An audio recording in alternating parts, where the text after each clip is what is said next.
Let me ask you something. When you walk into work every day, do you really know about the invisible shield of legal rights that's protecting you? From the moment you sign that offer letter to the second your salary hits your bank account, there's a whole set of laws working to make sure you're treated fairly. So let's make sure you know exactly what they are so you can stand up for yourself when it counts. Okay, so here's how we're going to break this all down. We'll kick things off with the foundational paperwork. Then we'll jump into the good stuff, your pay and overtime. We'll also get you prepped for the tough situations, like what to do when things go wrong. And finally, we'll take a little peek into the future to see how your protections are actually getting even stronger. So, let's start at the very beginning. Before you even clock in for your first day, you're signing documents, right? But here's the thing, these aren't just formalities. They literally define your entire legal relationship with your employer. Most of us get an appointment letter, but then you hear about some people getting a full-blown employment contract. So, what's the difference? Are they basically the same thing? And, maybe more importantly, does it actually matter which one you have? Well, yeah, it really does. Let's dig into it.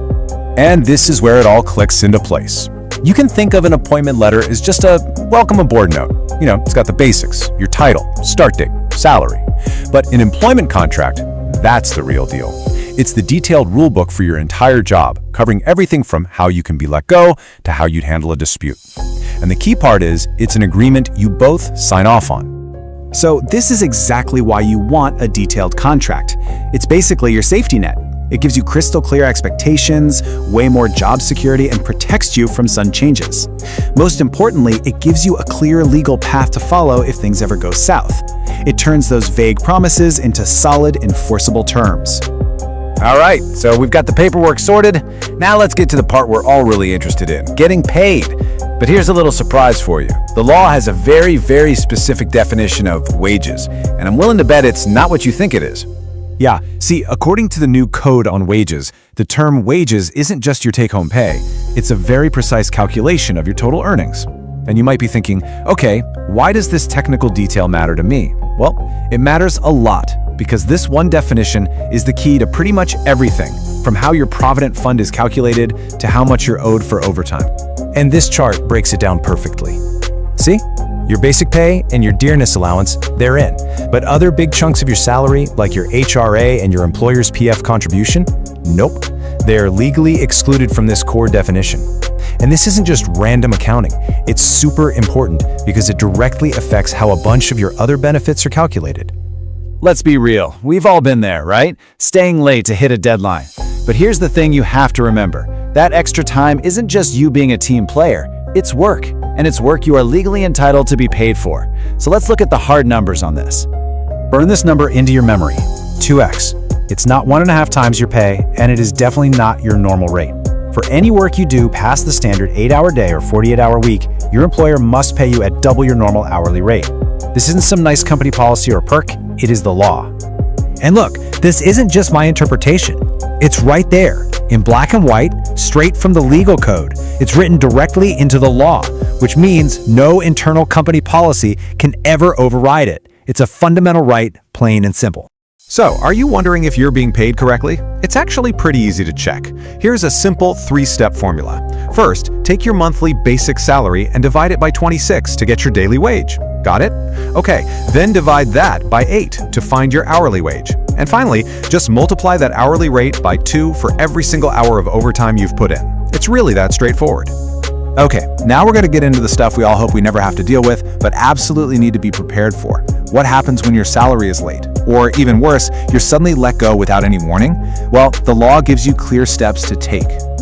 First up, the late salary. It's past the legal deadline, the 7th or maybe the 10th of the month, and there's still nothing in your bank account. Your employer is now legally in the wrong. Of course you're going to panic. That's totally natural. But knowing what to do next, that's where your power comes from. So what do you do? Here's your step-by-step action plan. You always start internally. Send a formal written complaint to HR. You need that paper trail. If that gets you nowhere, you start escalating. Next up is a formal legal notice from a lawyer. Then a complaint to the labor commissioner. And if all else fails, you take it to court. See how each step methodically dials up the pressure?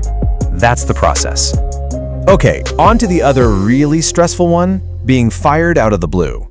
Now, employers do have the right to terminate employment, sure, but that right is not unlimited. Firing someone without giving them proper notice is actually only legal under very specific, very limited circumstances. And as you can see, these exceptions are incredibly narrow. For example, getting fired on the spot for misconduct, like theft, that can only happen after a proper, fair internal investigation where you actually get a chance to defend yourself. Outside of situations like that, or maybe something specific in your contract about your probation period, a notice period is your legal right. And this right here, this is a huge Supreme Court ruling that really gets to the heart of it all. It basically says that the principle of natural justice is paramount. You have a right to be heard. An employer can't just kick you out the door without at least giving you a chance to tell your side of the story. It's a fundamental part of a fair process. All right, to wrap things up, let's look to the future.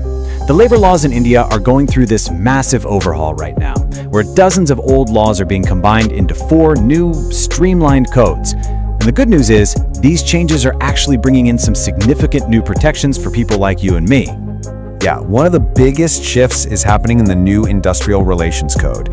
This thing is designed to completely modernize the rules around workplace disputes and terminations. But buried inside this new code is a really powerful pro-employee change that closes a loophole that has honestly hurt a lot of people for a long time. And believe me, this is a huge deal. Under the old system, an employer could technically let you go because of a long-term illness and then legally deny you any retrenchment compensation. It was a terrible loophole. The new IR code slams that loophole shut. From now on, getting sick is no longer a legal reason to deny you the compensation you're owed. So there you have it. We've gone through the paperwork, the pay, the long hours, and even the worst-case scenarios. Having this knowledge, well, that's your first and most powerful tool. But it's just the first step. The real question is, now that you know your rights, are you prepared to stand up and make sure they're respected?